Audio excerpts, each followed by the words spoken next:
Get ready.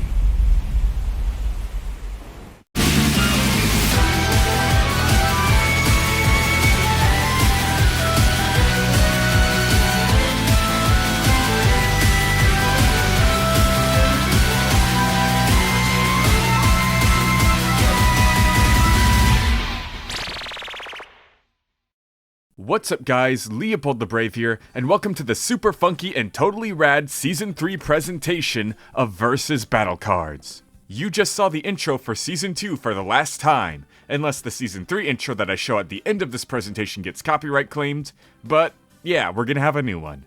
And there's lots of other fun stuff like that we'll have in this presentation. We'll have debates, a Q&A, and of course reveal some matchups, including the Season 3 premiere. Who is Kazuya Mishima fighting? I don't know, let's see if the live chat can figure it out before I reveal it. Now in this presentation I actually have 5 matchups to show off, instead of 4 like the previous one. And don't worry, I'm not just showing you all half the season, that's pretty boring, I want you to have some surprises. The only reason I'm doing 5 matchups instead of 4 for these reveals is because I can't really confirm a couple of them for this season. My schedule's a lot tighter nowadays, so I'm not too sure on what I can and can't do. Hopefully they'll come this season, but I don't want to make any promises. With all that said though, let's begin. We'll start off with a couple of matchups that I can't confirm for this season, just to get them out of the way. If they don't make it this time, they'll show up next season, just know that they are coming. First up is a Disney duel. I don't know if it'll be our next Disney duel, but it's a Disney duel. It's Anne Boonchoi from Amphibia versus What's-Their-Face from Owl House. And you can see why this isn't confirmed yet. I've already finished Amphibia, and I'm waiting for Owl House to finish itself up so I can go through it too. This is a matchup I've seen get tossed back and forth and become popular lately, and I figured, I might as well pick it up since I'm interested in both series. Before we get on to the second unconfirmed match, do you guys want to see something cool? Good. Okay then, let's take a look. I'll just put my matchup sheet down here on the table, behind me, with my back turned, and my defense is lowered. Sure hope no one steals it. Anyways, take a look at this. Bam! It's our new winner screen. We've got a fancy new podium, sparkles everywhere, lots of treasure and relics, and of course my little mascot star there giving the winner their well-deserved trophy. Here's what it looks like all filled out. Pretty cool, right? Enough admiring my artistic masterpiece though. Now let's take a look at that second unconfirmed matchup. Let me slowly turn around. Sure hope my matchup sheet is still there, and it's gone! Who could have— Oh my damn it, Leo! Oh no. You're doing Fred Figglehorn versus Ernest P. Worrell? Let me help. Okay. You can help. Yes, you're helping, Max. That's right, the Galaxy Video Max and I are working on Fred Figglehorn versus Ernest P. Worrell. This matchup isn't confirmed for Season 3 simply because I really want to take my time on this one. Fred may be annoying to most people, but I grew up in that era of YouTube. He's just as important of a part of my childhood as Ernest is. The first viral internet star versus the first viral star in general. It's gonna be an amazing fight. Let's take a quick break for now from the matchups and answer some questions. First up is JessieCrafts26, who asks, what are the rules about who can show up in this show? Are fan characters and OCs allowed, different versions of characters and whatnot?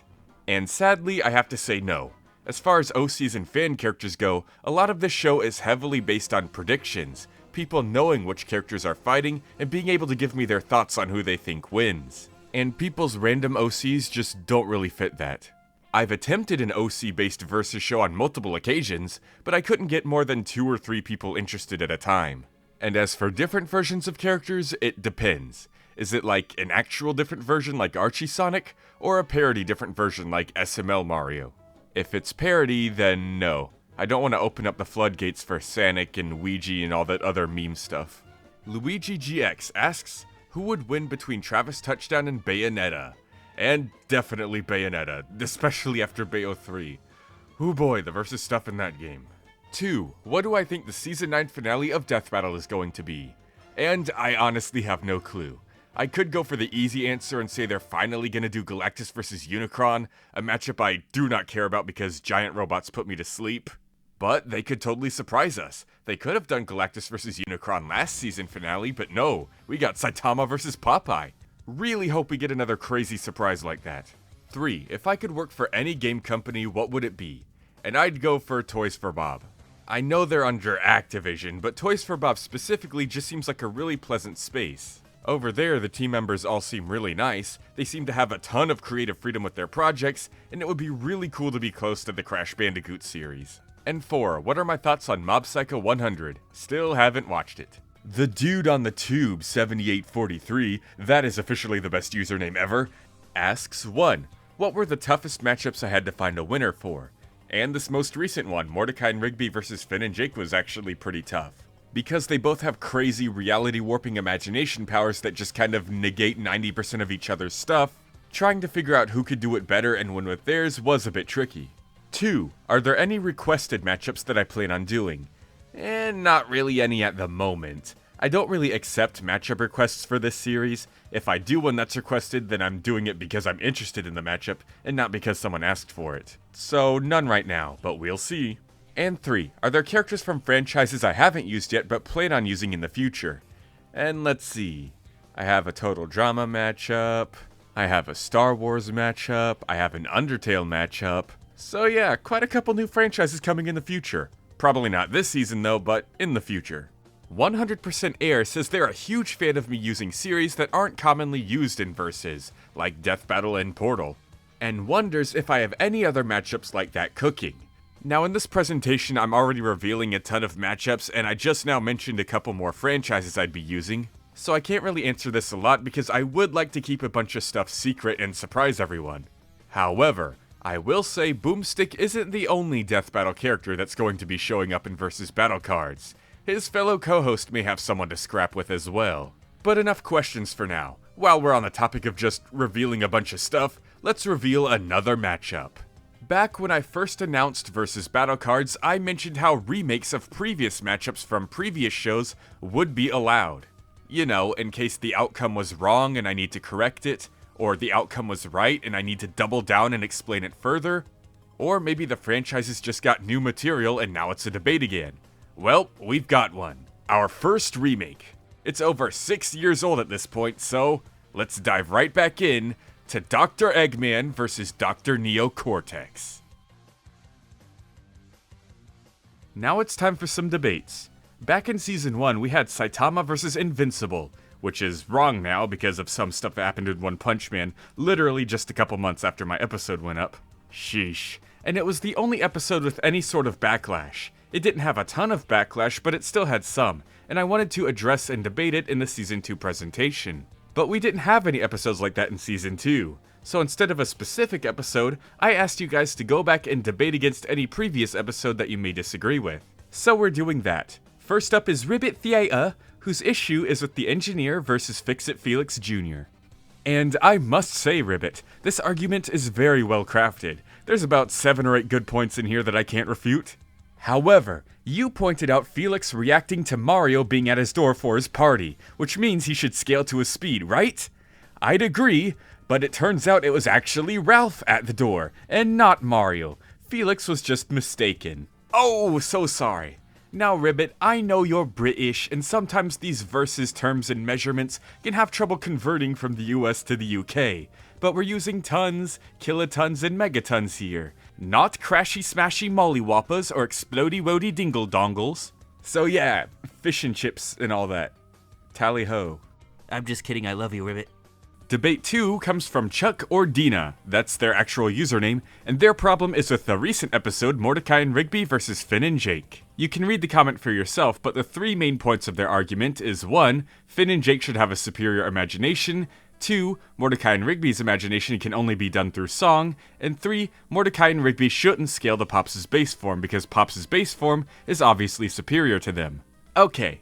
My first counter is that Finn and Jake's imagination isn't superior to Mordecai and Rigby's, for a few reasons. You say Finn and Jake could enter Mordecai and Rigby's minds and turn off their imaginations from there, just like he did to Jake. However, if you go back and watch the episode, Finn doesn't enter Jake's mind, Finn goes into his own mind. Finn and Jake's imaginations cannot directly affect the other person. They have to imagine something first and then use that to affect them. Like how Finn can't just imagine imaginations off, he has to imagine an imagination off switch. Now Finn and Jake's imagination stuff being invisible to everyone else seems like a positive at first, but Finn and Jake wouldn't be able to see each other's imaginations. And their imaginations can often backfire on them, like Jake's poisonous snakes or the invisible monster he came up with. Mordecai and Rigby's imaginations don't have that problem, and they actually can directly affect other people, like with their prank calling. The 1980s called, they want their cell phones back, remember that?